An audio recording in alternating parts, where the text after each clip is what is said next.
Tere tulemast Eesti jõuks korvpalliga karikaus finaalmängule Jaanus Kaasik.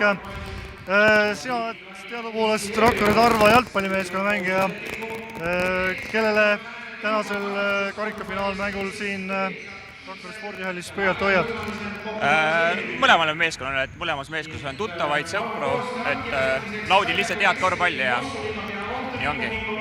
Oled ise olnud päris pikalt nüüd vigastuse tõttu väljakult eemal, et kas on lootust hooaja alguseks, mis algab suhteliselt vara jalgpallihooaeg veebruarikuus juba, rivi saada? Ma arvan küll, et mul nüüd juba, ma olen pool aastat eemal olnud, mul oli sidemete rebend ja jõusaaliga ma tegelen, et eks ole näha, ma loodan küll.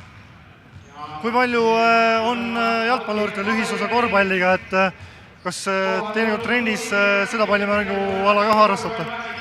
Jaa, et eks kunagi on saanud korvpalli ka rohkem mängida, et eks me ikka vahel natuke mängime. No teeme pisikese ennustuse ka, et ütlesid, et sul on tuttavaid mõlemas meeskonnas, aga kummale panuse paneksid?